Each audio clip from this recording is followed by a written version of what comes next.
এই ভিডিওতে প্রচারিত বক্তব্য বক্তার নিজস্ব মতামত, এর জন্য চ্যানেল কর্তৃপক্ষ কোনোভাবেই দায়ী নয়। মন্ত্রিসভার দ্বিতীয় বৈঠকে নারীদের জন্য বিশেষ পদক্ষেপ রাজ্য সরকারের। 1 জুন থেকে শুরু হচ্ছে অন্নপূর্ণা ভাণ্ডার এবং সরকারি বাসে একেবারে বিনামূল্যে যাতায়াত করতে পারবে নারীরা। আর সেই পরিস্থিতিতে দাঁড়িয়ে দেখা যাচ্ছে ডানকুনিতে এক যুবক এবং মহিলাকে মারধরের অভিযোগ উঠছে খোদ বিজেপির মণ্ডল সভাপতির বিরুদ্ধে।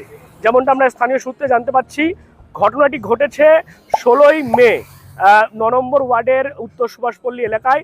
এবং সেখানে যেমনটা দেখা যাচ্ছে যে ছবি, খবর পেয়ে ডানকুনি থানার পুলিশ যায়।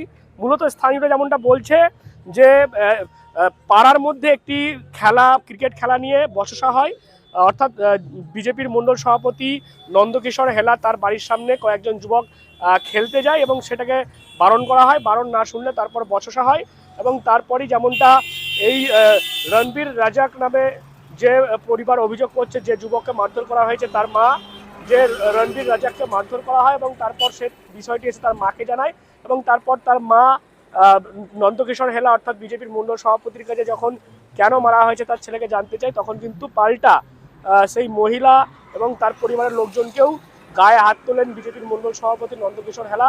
এমনটাই কিন্তু বিস্ফোরক অভিযোগ করছেন রণবীরের মা। मतलब मेरा लड़का खेलने गया था तो वहाँ पे खेल रहा था, तो बोले कि यहाँ पे, उनकी माँ बोली कि यहाँ पे नहीं खेलना है। तो मेरा लड़का बोला ठीक है दादी हम खेल नहीं रहे हैं। तो उसको उल्टा पुल्टा बोलने लगी। तो मेरा लड़का कहा कि ठीक है हम तो यहाँ खेल भी नहीं रहे, हम खड़ा भी हैं। तब तक उनका लड़का आया, उसको 3 थप्पड़ मारा। कौन?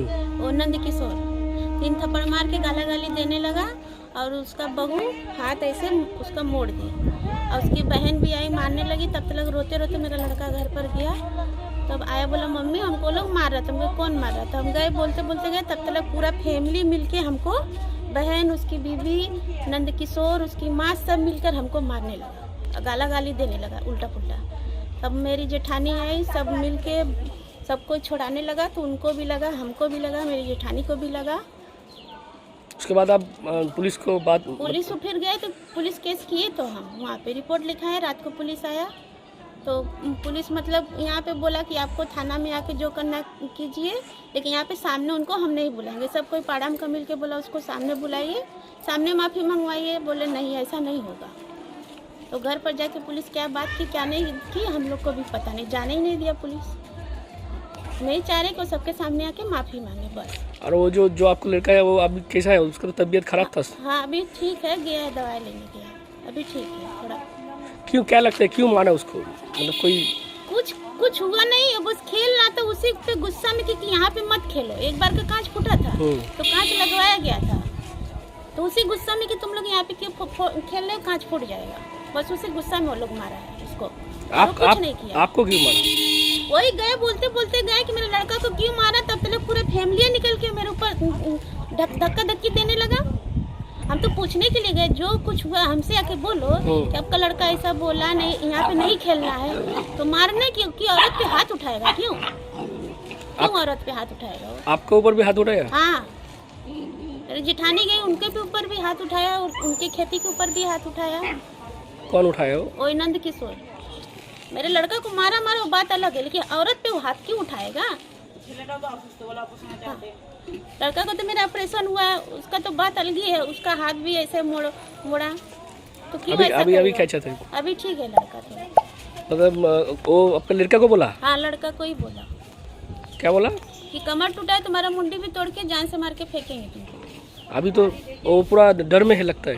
हाँ कल डर से तो खाना नहीं खाया सारा दिन, उसका तबीयत खराब है, आज गया दवा लेने, घर पर नहीं है। তোমার নাম বলিয়ে? সোনি রাজা। দেখি কি হয়েছিল, দেখলাম পুলিশ এসেছিল। 16 তারিখে হয়েছিল। আমাদের এখানে একটা বাচ্চা ছেলেকে ওকে মারা হয়েছিল, একটা বড় দাদা ওর গায়ে হাত তুলেছিল। কোথা কাছে এটা? এটা আমাদের এই গলির মধ্যে হয়েছিল। আচ্ছা ঠিক আছে, উনি খেলতে গেছিল, খেলতে যাওয়া নিয়ে একটা ছোট বিষয় নিয়ে বড় প্রবলেম হয়ে গেছিল। এই থানা পুলিশ হয়েছে কিন্তু এখনো কিছু হয়নি। হ্যাঁ কারা মেরেছিল আর কি?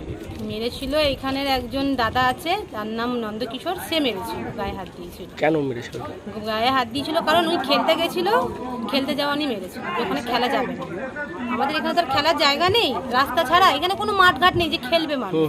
রাস্তার মধ্যে খেলছিল, খেলেও নি, দাঁড়িয়েছিল, খেলা নিয়েই মেরেছে। আচ্ছা, শুধু মানে মানে কাকে যাকে মেরেছে তার নাম কি আছে? তার নাম রণবীর রাজাক। আচ্ছা, তারপরে কি হলো তোমরা যখন জানতে পারলে? যখন আমরা সব মানে ওটা তো আমাদের চোখের সামনে হয়েছে, বাকি তো পাড়ার লোক শুয়েছিল। যখন হলো সবাই জানলো, যখন গেলাম থানায়, পুলিশ আসলো, ইনকোয়ারি করলো, ব্যাস চলে গেল। এরপরে আর কিছু না। পুলিশ বলেছে সময় দিন আমাদেরকে 10 দিন মতন, 10 দিনের মধ্যে কিছু না একটা ফেসলা হবে। কিন্তু ফেসলা হবে বলে তো মনে হয় না। কেন এটা মনে হচ্ছে? মনে হচ্ছে না, মানে তখন পুলিশ যদি আমাদের সেখানেই যেতে দিল না, এখান থেকে কি ফেসলা করবে আমাদের? ওখানেই যেতে দিল না, আমাদের পুলিশই বার করে দিচ্ছে। আমরা কথা বলতে চাইছি, কথা বলতেই দিচ্ছে না, পুলিশই বার করে দিচ্ছে আমাদের। এই মানে নন্দ কিশোর হেলা যেটা বলছো, মানে কি করেন? মানে উনি কি করেন আমি ঠিক জানি না, কিন্তু উনি পার্টিতে কাজ করেন এখানে। সেই জন্য কি মানে এটা সেই জন্যই হয়তো এটা হতে পারে। নেতা বলে একটা প্রভাব? নেতা বলে একটা প্রভাব জানাতে গেছে। উনি যদি নেতা হতেই চাইবে, আমাদের জনগণকে যদি না দেবে তো নেতা হবে কি করে? তোমরা এখন কি চাইছো? আমরা চাইছি যেটা হয়েছে তার একটা কিছু মানে আমরা পাই। এটা যেন দ্বিতীয়বার না হয়। আজ ওর বাচ্চার সাথেও যে কাল আমার বাচ্চার সাথেও হবে, এটা যেন না হয়। দ্বিতীয় দিন যেন এটা না হয়। তোর নামটা বলো। আমার নাম কেতা ধারা। তবে যেমনটা মনে করছে স্থানীয়রা, যে যেহেতু বিজেপির মণ্ডল সভাপতি পদে রয়েছেন নন্দকিশোর হেলা, সেই কারণেই তার বিরুদ্ধে কোনো ব্যবস্থা এখনো পর্যন্ত নেওয়া হয়নি। কারণ 16 তারিখে ঘটনা ঘটলেও আজকে 2 দিন প্রায় পেরিয়ে গেছে, তারপরে কিন্তু বহাল তবিয়তে দেখা যাচ্ছে। গতকাল আমরা দেখেছি বিজেপির যে অভিনন্দন যাত্রা, সেখানেও তাকে বহাল তবিয়তে ঘুরে দেখাতে, এবং আজকেও তিনি যেমনটা বলছেন বিজেপির মণ্ডল সভাপতি নন্দকিশোর হেলা, যে তিনি কাউকে মারধর করেননি। তার বাড়ির সামনে কয়েকজন ক্রিকেট খেলতে চেয়েছিল, তার মা বারণ করেছিলেন, এবং তারপর তার মাকে নোংরা ভাষায় কথা বললে তারপর সেখান থেকে নন্দকিশোর হেলা সেই ছেলেদেরকে সেখান থেকে হটিয়ে দেয়। হ্যাঁ, আপনার ওয়ার্ডে বা আপনার বাড়ির ওখানে একটা ঘটনা ঘটেছিল, সেখানে যেটা অভিযোগ থানায় লিখিত অভিযোগ হয়েছে যে আপনি নাকি একজন যুবক এবং মহিলাকে মারধর করেছেন। কি বিষয়টা একটু যদি বলেন। দেখুন, মারধর করেছে এরকম কোনো ব্যাপার নয়, এটা দেখতে পারি। আমার বাড়িটা আপনি যদি যান তাহলে দেখতে পারবেন, আমাদের বাড়িটা কিন্তু 6 ফুটের রাস্তা। ওইখানে 4টের সময় ওইখানে বাচ্চারা ক্রিকেট খেলে, এবার আমার মা বললো কে এইখানে খেলিস না, মাঠে ঘাটে খেল। আমরা বাইরে বেরিয়ে বসি, বাচ্চারাও বেরোয়। তখন মায়ের সাথে তর্ক হতো, তো আমার কানে আওয়াজ গেল, আমি করেছিলাম নিচু এলো। তর্ক করতে করতে আমার মাকে বলছে তোমার বাবার যে রাস্তা নাকি, আমি খেলবো না। এবার একটা ব্যাটার ছেলের সামনে মাকে যদি এরকম শব্দ বলা হয়, সহ্য হয় না। তাও আমি নিজের সহ্য করে বুকে সরিয়ে দিয়েছি, মানে এখানে খেলতে পারে না, সরিয়ে দিয়েছি। তাতে ওরা আবার ব্যাক করে এসছে ঝগড়া করতে। তখন আমার বোনরা ছিল, একটু তর্ক বিতর্ক হয়েছে, মারধর হয়নি। দেখুন, ব্যাপারটা আপনারা জানেন কি আমি একটা মণ্ডলের সভাপতি ভারতীয় জনতা পার্টি। এবার তৃণমূল আমাকে অনেকবার চেষ্টা করেছে পারচেস করতে পারছে না। এবার কি করেছে, কিছু গরিব মানুষদেরকে পয়সা করে দিয়ে সব করাচ্ছে, যাতে আমি বদনাম হই, আমার পার্টি যাতে বদনাম হয়। তাতে বদনাম করলে কিন্তু আমাদের বদনাম হবে না। আমাদের আরও রিপোর্ট আছে পাড়ায়, আপনারা জেনে নিন। ডানকুনিতে একটি ঘটনা ঘটেছে, সেখানে অভিযোগ করা হয়েছে থানাতে যে ডানকুনির বিজেপির মণ্ডল সভাপতি এক যুবক এবং মহিলাকে মারধর করেছে। কিভাবে দেখছেন বিষয়টাকে? যেখানে দেখা যাচ্ছে আজকেই মন্ত্রিসভার 2য় বৈঠক, ক্যাবিনেট বৈঠক, সেখানে মহিলাদের জন্য অন্নপূর্ণার ভান্ডার দিচ্ছে বিজেপি, মহিলাদের জন্য বাস পরিষেবা ফ্রি করে দিচ্ছে, সেখানে মহিলাদের উপরে মানে হাত তোলার অভিযোগ উঠছে বিজেপিরই মণ্ডল সভাপতির বিরুদ্ধে। আমিও শুনেছি ব্যাপারটা, 2-3 দিন আগেকার ঘটনা মনে হয় ওই বাঘাযতীন ক্লাব ওইদিকে 9 নম্বর ওয়ার্ডের ওই দিকটাই হবে। দেখুন, ক্রিকেট খেলছিল বোধহয় বাচ্চারা, সেটা নিয়ে কোনো সমস্যা হয়েছে না। তবে যে ঘটনাই ঘটুক না কেন, মেয়েদের গায়ে হাত তোলা ঠিক নয়। বাচ্চা ছেলেরা খেলছে, বাচ্চাটাকেও মারবো, তারপর আবার তার মাকেও মারবো, এটা হচ্ছে ব্যাপারটা। কি হঠাৎ করে ক্ষমতায় এসেছে, তো আরও অনেক বেশি করে হয়তো ক্ষমতা প্রদর্শন করছে। তারপরেও বলবো, পুলিশে যদি যারা অ্যাকচুয়াল যাদের সঙ্গে ঘটনাটা ঘটেছে তারা যদি জানিয়ে থাকে, তো পুলিশের অ্যাজ সুন অ্যাজ পসিবল অবশ্যইভাবে এই ব্যাপারটা দেখা উচিত। নতুন সরকার গঠন হয়েছে, সব কিছু ব্যাপার নিয়ে চলছে, হয়তো একটু দেরি করছে পুলিশ। দেখা যাক, পুলিশ তো অনেক ব্যাপারেই অ্যাগ্রেসিভ আমরা দেখতে পাচ্ছি।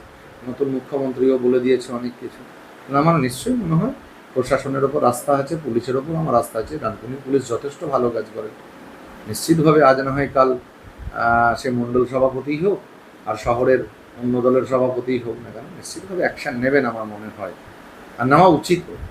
আর পরিবারটির পাশে দাঁড়ানো উচিত আমার মনে হয়। একটা মণ্ডল সভাপতি বলে গায়ে হাত তুলে দেবে, সেটা ঠিক না। আমরাও রাজনীতি করেছি দীর্ঘদিন, কখনো এরকম ঘটনা ঘটেনি যে কাউকে গায়ে হাত তুলে দেবো, গালাগাল করবো। দেখুন ব্যাপারটা কোন জায়গায় গিয়ে দাঁড়ায়, পুলিশই বা কী করে। তারপরে বলছি পুলিশের ওপর আস্থা রাখা উচিত। নিশ্চিতভাবে পুলিশ কিছু না কিছু একটা স্টেপ নেবে। যেভাবে দিকে দিকে দেখা যাচ্ছে তৃণমূল কাউন্সিলর গ্রেপ্তার, তৃণমূলের পঞ্চায়েত প্রধান গ্রেপ্তার, মানে অতীতের অভিযোগগুলোকে এখন খতিয়ে বের করে গ্রেপ্তার করা হচ্ছে। আর এখানে তো একেবারে টাটকা অভিযোগ উঠবে, তার সেক্ষেত্রে আইন যদি সবার সমান হয় সেক্ষেত্রে এই ব্যাপারেও নিশ্চয়ই ব্যবস্থা নেওয়া উচিত। দেখুন নিশ্চিতভাবে চাইব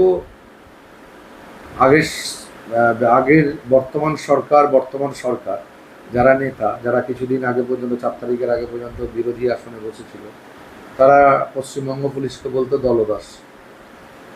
কেউ কখনো জুতো ছুঁড়ে মেরেছে, কেউ কখনো অন্য কিছু করেছে। এখন নিশ্চিতভাবে আমরা আশা করব নতুন মুখ্যমন্ত্রীর সময় পশ্চিমবঙ্গের পুলিশ দলদাসে পরিণত হবে না। যদি কারো দাসে পরিণত হয় সেটা জনগণের যেন দাসে তারা পরিণত হয়, এটা আমি মনে করি। কিন্তু সেটা সময় বলবে। আর প্রতিহিংসার রাজনীতি তো চলতেই থাকে। বর্তমানে যে বিভিন্ন মন্ত্রিসভার বৈঠক, এখনো পর্যন্ত মন্ত্রিসভার বৈঠকে পজিটিভ কিছু পায়নি।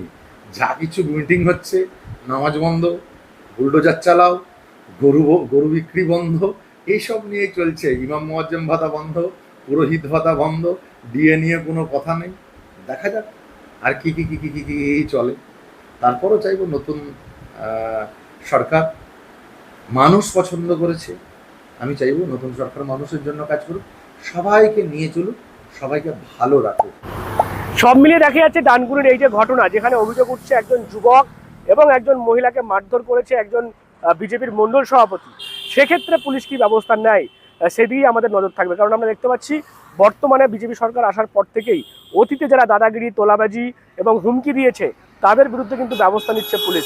সেখানে তৃণমূলের পঞ্চায়েত প্রধান হোক বা তৃণমূলের কাউন্সিলর, সকলকে কিন্তু গারদে যেতে হচ্ছে। এখন এই যে ঘটনা, যেখানে অভিযোগ উঠছে একজন মহিলাকে তার গায়ে হাত তোলা, তাকে মারধর করা, একজন যুবককে মারধর করা, লিখিত অভিযোগ থানায় হয়েছে, সেক্ষেত্রে পুলিশ কি ব্যবস্থা দেয় এবং আইন যে সবার জন্য সমান, সেটাই এখন কোন দিকে পরিস্থিতি এগোয় এবং পুলিশ এ বিষয়ে কি ব্যবস্থা নেয় সেদিকে নজর থাকবে আমাদের। আপনারা নজর রাখুন ডিএনএন বাংলায়। ডিএনএন বাংলা সবার মনে, সবার